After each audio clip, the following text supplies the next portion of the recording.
We got to.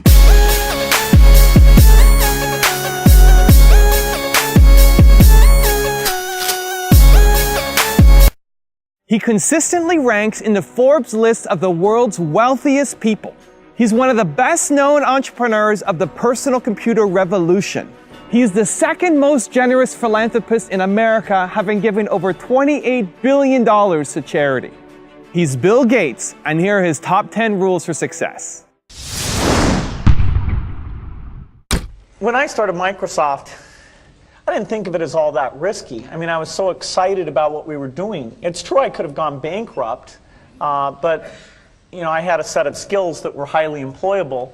And in fact, my parents were still willing to let me go back to Harvard and finish my education if I wanted to. You've always got a job with me, Bill. And the thing that was scary to me wasn't quitting and starting the company. It was when I started hiring my friends and they expected to be paid. And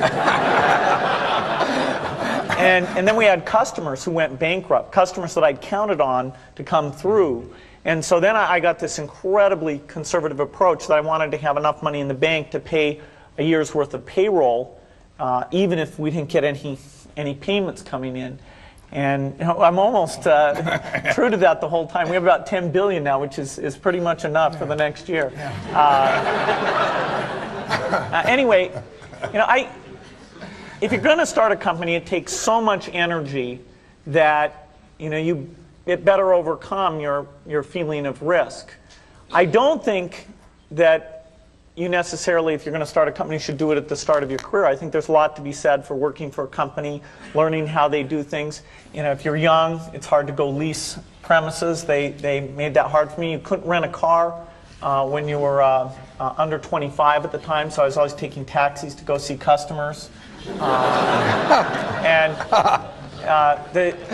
people would, people would say, well, we're going to go have a discussion in the bar. Well, I couldn't go to the bar.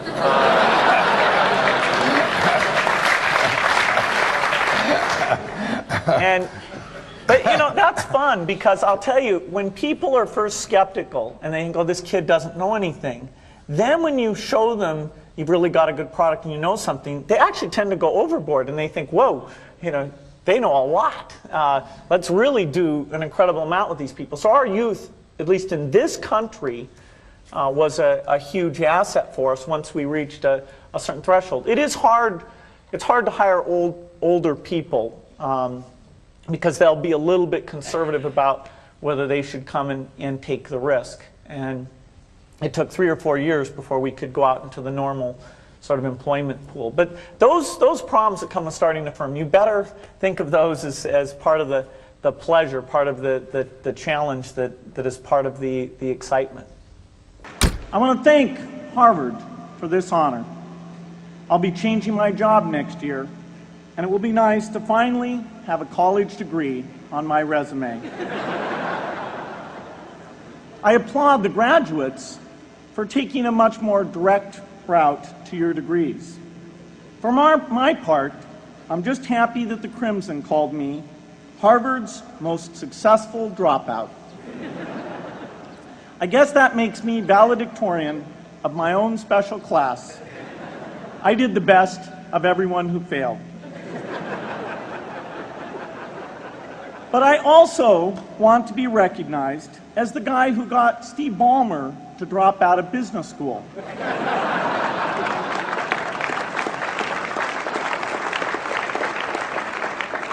I'm a bad influence.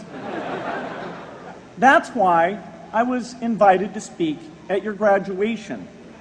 If I'd spoken at your orientation, fewer of you might be here today.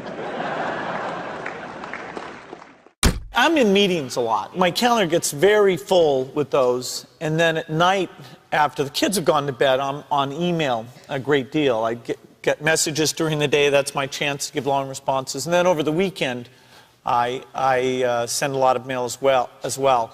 I take 2 weeks a year to just go off and read and think, where I'm not interrupted by work or anything else. I'm just solidly trying to think about the future, and people get to send me things to read as part of that so-called Think Week. So it's a nice mix of things. About 25% of the time that I'm out traveling around, meeting with customers, Europe, Asia, and that sort of helps me think, okay, do we have the right priorities? What are people responding well to, and what would they like to see us do better? Hello, I'm Bill Gates, Chairman of Microsoft. In this video, you're going to see the future, Windows. Microsoft first came up with the Windows concept back in 1983. And today, the leading software users have switched into the Windows environment. It's really incredible how quickly our powerful applications like Word and Excel and PowerPoint have been adopted. It's not just Microsoft applications. Even companies like WordPerfect and Lotus have now come out with Windows applications. And every week we see new innovative work. It's really attracting all the innovation in the industry. We predicted this a long time ago, and now it's the future. The key point there is you've got to enjoy what you do every day. And for me, that's working with very smart people. It's working on new problems. You know, every time we think, hey, we've had a little bit of success, we're pretty careful not to dwell on it too much because the bar gets raised. I love bridge. Bridge helps you think. It's a game you can play your entire life and keep getting better and better. I think anybody who's good at bridge is going to be great at a lot of things. So I really encourage people to get involved, and I want to thank the people who've put things together for juniors. They'll be thanking you the rest of their life because bridge is such a great sport. I talked to my dad, I talked to Warren, I talked to my wife Melinda. So I have enough people that know me and actually know where my judgment isn't its strongest, where I might get overexcited about something or forget to think about something. And so they're good at correcting, particularly Melinda, good at correcting whatever those blind spots are. And I think it's good to encourage your friends and advisors to really give them that license. I can go to a party and forget to say hello to various people or something. That's a very minor example of my blind spots. Not to the hostess. Well, Melinda would help me do that. Yeah, she would, So, a small number of people that you can turn to on certain key things is a great asset. My best business decisions really have to do with picking people. Deciding to go into partnership with Paul Allen is probably at the top of the list. And then subsequently hiring a friend, Steve Ballmer. And having somebody who you totally trust, who's totally committed, who shares your vision and yet has a little bit different set of skills, and also acts as a check on you. Some of the ideas you come up with, you run by them because they're going to say, hey, wait a minute. Have you thought about this and that? And just, the benefit of sparking off of somebody who's got that kind of brilliance, it's not only made it fun, but it's really led to a lot of success. So picking a partner is crucial. I had one habit that I developed when I was at college that was actually a very bad habit, which was I like to show people that I didn't do any work and that I didn't go to classes and I didn't care. And then at the very last minute, like 2 days before the test, I'd get serious about it. And people thought that was funny. That was my positioning, the guy who did nothing until the last minute. Then when I went into business, that was a really bad habit. And it took me a couple of years to get over that. Nobody praised me because I would do things at the last minute, and I tried to reverse to students I didn't think that highly of, who were always organized and had things done on time. I'm still working on it, but procrastination is not a good habit. Bill can change clothes in the car. So I'm going to challenge Bill Gates, my partner at Facebook, Sheryl Sandberg, and Netflix's founder and CEO, Reed Hastings.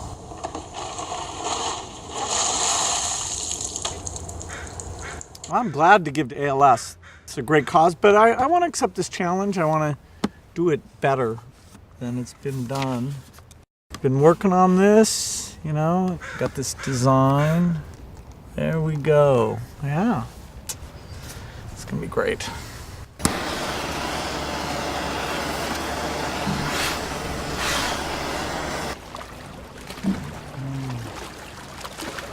I'm here to join the people bringing attention to Lou Gehrig's disease by taking the ALS Ice Bucket Challenge. I'm going to challenge 3 more people: Elon Musk, Ryan Seacrest, and Chris Anderson of TED. Consider yourself challenged. You have 24 hours. Good luck.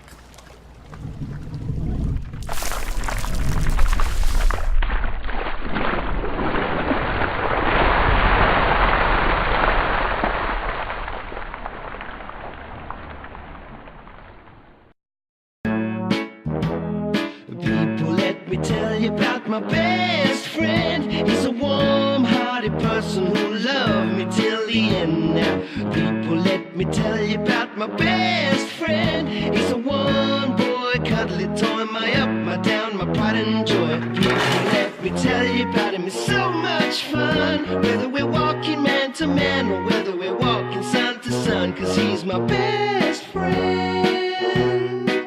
Yeah, he's my best friend. La la, ba da da da ya, ba da da ya, ba da ya.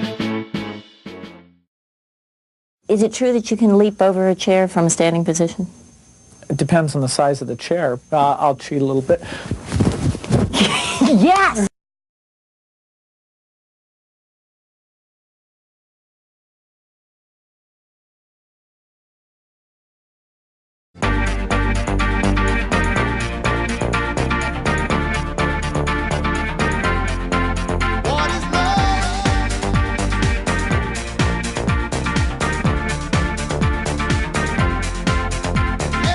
By the way, I believe in winners and losers, and especially the freedom to fail. Who? Him? Who? Him? Who? Him? Him? Who?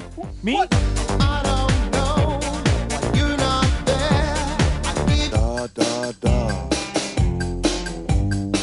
No way!